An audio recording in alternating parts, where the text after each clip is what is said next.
एक तो लाइक और शेयर ठोक दीजिए, महाकाल का दबा के लाइक और शेयर ठोक दीजिए, 5,000 लौटे दिख जाना चाहिए। आगे लेके चलते हैं। तो सबसे यहाँ तो बात हो रही थी which is the first in language in world. अगर इसका आंसर पता है तो हमें कमेंट में बताइए कि क्या आंसर है। जैसे कि संस्कृत, संस्कृत भाषा भी पुरानी, सबसे पुरानी भाषा है। और अधिकतर ज्यादा अगर गूगल पर भी सर्च करोगे तो तमिल आती है। तमिल और संस्कृत अलग नहीं है, संस्कृत और तमिल दोनों लैंग्वेज पुरानी है, समझ रहे हो। इसके लिए मैंने एक वीडियो बनाया है, वो चेक कर लेना, लिंक डिस्क्रिप्शन में है। तो देखिए आज हमारी बात होती है, जैसे कि हमारे लोग आइस आइस को बर्फ बोलते हैं ना, आइस की बात होती है तो हमें केदारनाथ जाने या कश्मीर जाने का मन करता है। लेकिन बात हमें ब्लॉगिंग या हमें घूमने फिरने की नहीं है। अगर केदारनाथ जाओगे तो हमें 2-3-4 चीजें हमें याद रखना चाहिए। आजकल हमारे जो बच्चे हैं या हम आने वाली पीढ़ी है या हम ही खुद है, जैसे कि मेरा भी मन है केदारनाथ जाने का, लेकिन मैं उस टाइम जाऊंगा जब मेरा मन करे। तो चलिए तो स्टार्ट करते हैं। तो देखिए केदारनाथ जाने के लिए हमें अहंकार त्याग करना पड़ेगा हमें। सबसे पहली बात तो अहंकार, समय समय की बात है। मैं इसलिए अहंकार बोला हूँ कि उस टाइम जब महाभारत में 5 पांडवों ने युद्ध जीता था, उस बात की कुछ ऐसे श्लोक है या हमारे पुरानी कथा के अनुसार हमें प्रमाण मिले है कि उस टाइम जब अंतिम विधि थी, जब अंतिम में ही पूरा 5 पांडवों का समय जब खत्म हुआ था, उस टाइम वो स्वर्ग के लिए लौटने वाले थे। उस टाइम उन्होंने केदारनाथ यात्रा पर या केदारनाथ से लेके पूरे जंगल या तपस्या करके या फल या कुछ ऐसे ग्रहण करके कुछ जा रहे थे उस टाइम स्वर्ग की यात्रा पर। उस टाइम उन्होंने कहा था श्री कृष्ण ने कि तुम्हें महसूस कुछ होगा कि आपको क्या करना है आगे जाके। तो उसी हिसाब से जो धर्मराज राजा थे हमारे युधिष्ठिर, जो उन्होंने पूरी तरह से उन्होंने बताया है कि देखिए जब उस टाइम उन्होंने जा रहे थे कि 5 पांडव जब केदारनाथ पहुंचे थे उस टाइम कैलाश पर्वत, उस टाइम महादेव से मिले और महादेव से मिलने के बाद उन्होंने एक शिवलिंग बनाया था। इसे हम 12 ज्योतिर्लिंगों में पूजे जाते हैं आदमी। 12 ज्योतिर्लिंग में जो केदारनाथ ज्योतिर्लिंग है उसे हम अभी भी याद करते हो। और बहुत सारे ऐसे ज्योतिर्लिंग है जो हमें आज भी पूजे जाते हैं।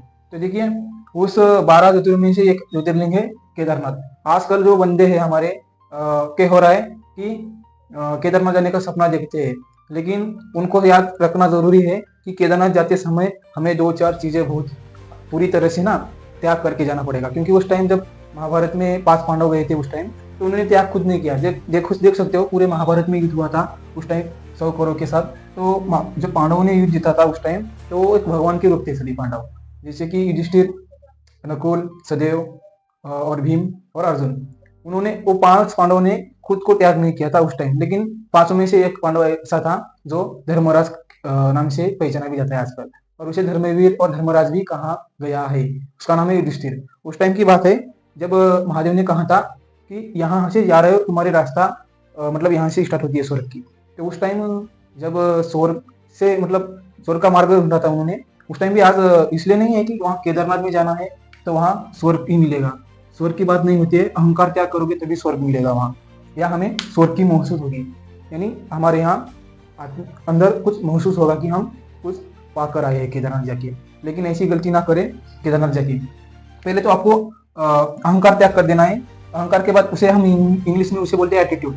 एटीट्यूड को ही अहंकार बोलते हैं। लेकिन आप याद रखना है कि अहंकार क्या होता है, एटीट्यूड। एटीट्यूड ऐसी बात नहीं है कि एटीट्यूड आजकल बहुत से बंदे में आज डेवलपमेंट हो रहा है और होता रहेगा। एटीट्यूड सब में है, लेकिन ये एटीट्यूड वहाँ नहीं चलेगा क्योंकि हम कलयुग में जी रहे हैं। वहाँ सिर्फ डिग्रियाँ नहीं देखी जाएगी हमारी, वहाँ बस न्याय ही हमारे यहाँ सब कुछ वो त्याग करना पड़ेगा। तो चलिए दोस्तों देखते हैं। तो एटीट्यूड हमें त्याग करना पड़ेगा केदारनाथ जाके।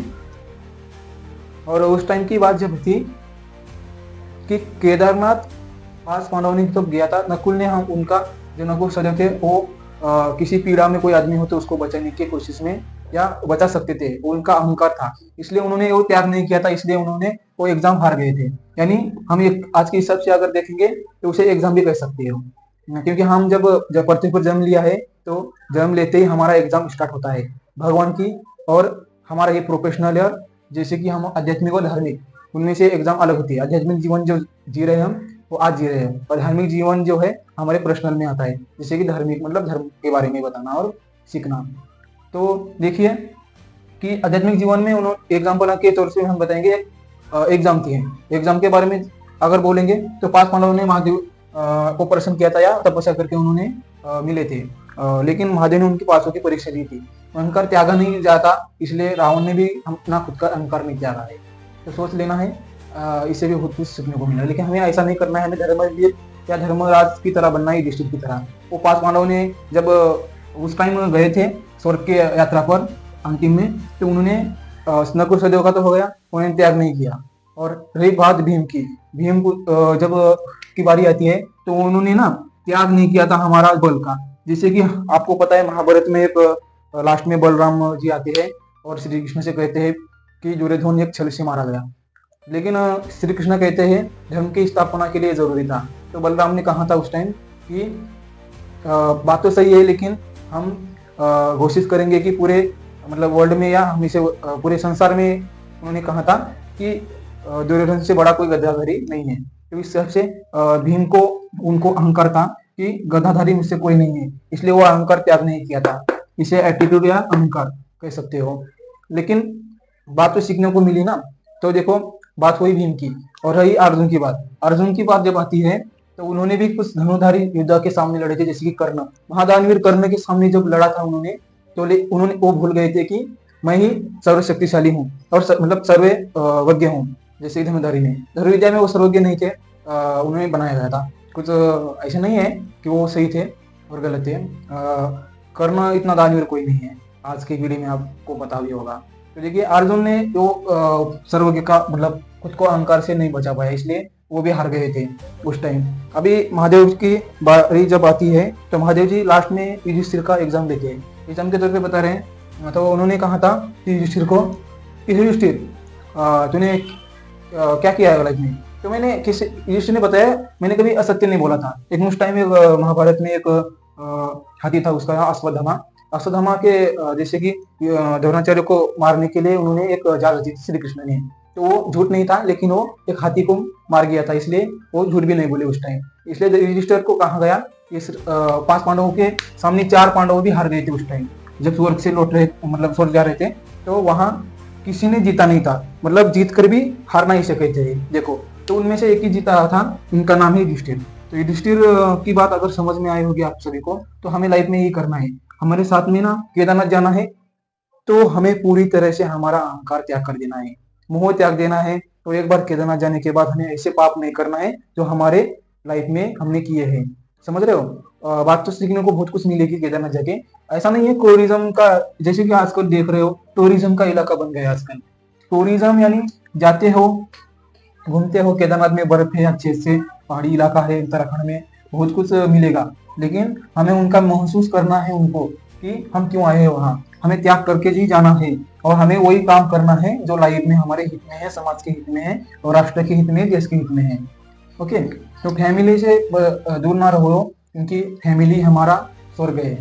स्वर्ग यानी हमारे यहाँ पृथ्वी पे जब जन्म लिए थे उस टाइम से हम स्वर्ग में रह रहे हैं, पर तो इतना स्वर्ग हमें कहीं नहीं देखने को मिलेगा, क्योंकि यहाँ पर हम आजाद है, कहीं भी कुछ भी कर सकते हैं। तो स्वर्ग में तो जाएंगे या नरक में जाएंगे ये पता नहीं हमें, लेकिन हमें इसे चुनौती समझकर जीना चाहिए लाइफ में। समझ रहे हो? तो रही बात की हमारे चैप्टर की, तो हमारे वर्ल्ड की लैंग्वेज है संस्कृत। संस्कृत एक शब्द आता है, मतलब संस्कृत से भी पाली कुछ भाषा है वो बहुत पुरानी है। अगर उनकी भी हिस्ट्री चेक करेंगे तो हमारे भगवान की भाषा जो होती है वो पाली में बोले जाते थे, ऐसा मैंने सुना है, लेकिन कंफर्म नहीं कह सकते, क्योंकि मुझे भी ज़्यादा पता नहीं है। लेकिन हमें बहुत कुछ सीखने को मिलने वाला है आगे। तो चलिए स्टार्ट करते हैं। तो आज की टॉपिक में बहुत कुछ सीखने वाले हैं और सीख भी रहे होंगे। केदारनाथ जाने के बाद हमें क्या क्या ध्यान रखना है हमें पता ही चल गया है। ओके, तो बात केदारनाथ की नहीं है, हमें कोई भी भगवान के पास अगर जाना है तो उनके विचार लेके चलना पड़ेगा। अगर विचार ही हम नहीं लेंगे तो क्या फायदा उस भगवान के बारे में सोचकर। अगर मान लीजिए मैं एक महादेव का भक्त हूँ, तो महादेव ने की जन्म लिया था, या जन्म तो उन्होंने नहीं लिया था क्योंकि उन्होंने अवतार लिया था। अवतार के बारे में उन्होंने क्या किया था, वो क्या किए थे हमारे पृथ्वी में आके, वो हमें बहुत जरूरी सीखने को मिला है। क्योंकि उनकी जगह हम नहीं ले सकते, लेकिन उनके थोड़ा 1% भी लिए ना तो बहुत कुछ हमें सुधारने में मिलेंगे। हम सुधरेंगे तो हमारा परिवार सुधरेगा, परिवार सुधरेगा तो हमारा समाज सुधरेगा और देश सुधरेगा। और देश आपको पता है